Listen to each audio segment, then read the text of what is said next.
65 कोटींच्या मिठी नदी घोटाळ्यामध्ये आता ईडीची एंट्री झाली आहे। आर्थिक गुन्हे शाखेच्या तपासाच्या आधारावर गुन्हा दाखल करण्यात आलेला आहे।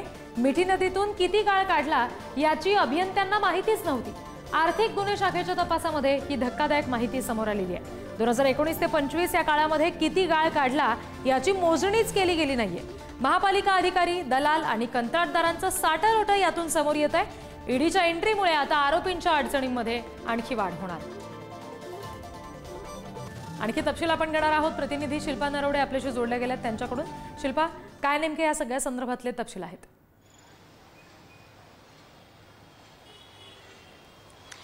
रिद्धी, आपण जर पाहिलं तर मुंबई शहरातील जी मिठी नदी आहे त्या मिठी नदीचं वास्तव्य किंवा त्या नदीला पुनर्जीवन करण्यासाठी गाळ काढण्याचं काम मुंबई महानगरपालिकेकडून देण्यात आलं होतं। मात्र हा गाळ किती काढला याचीच माहिती मिळालेली नाही अद्यापही। आणि विशेष म्हणजे 65 कोटींचा घोटाळा ह्या गाळ काढण्याचा समोर आलेला आहे। आणि या घोटाळ्यामध्ये जे मुंबई महानगरपालिकेचे अधिकारी होते, कंत्राटदार होते किंवा इतर जे संबंधित व्यक्ती होते त्यांच्यावर देखील गुन्हा दाखल झालेला आहे। मात्र मुंबईच्या आर्थिक गुन्हे शाखेने ही तपास चौकशी केली आणि त्या माध्यमातून ही माहिती समोर आलेली। त्यानंतर आता ईडीने देखील यामध्ये एंट्री केलेली आहे।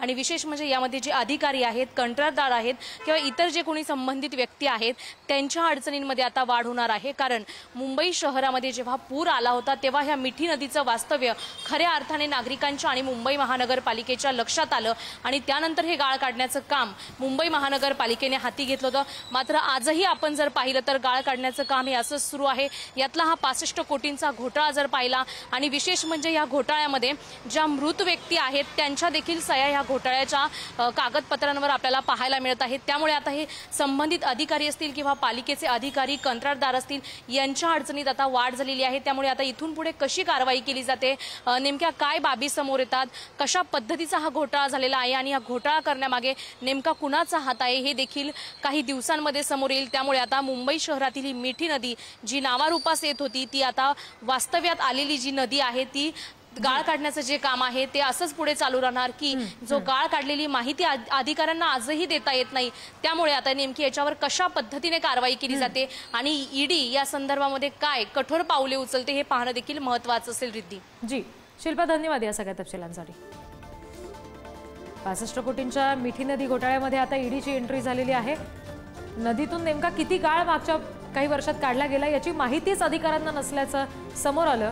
आर्थिक गुन्हे शाखेच्या आता तपासातून या सगळ्या बाबी हळूहळू समोर येत आहेत। सगळं मटेरियल बाहेर येऊन मुळामध्ये गेली 4 वर्ष नगरसेवकच नाहीत, सर्व पक्षीय जेव्हा नगरसेवक असतात तेव्हा ते प्रत्येक आपापल्या वॉर्डमध्ये असलेल्या नाल्यांच्या व्हिजिट करून त्यावरती असलेला जो वर्स कमिटीचा चेअरमन असतो तो त्या आधी म्हणजे अगदी मार्च एप्रिललाच आपल्या व्हिजिट कंप्लीट होऊन आपण त्यांच्या कामाच्या मागे असतो।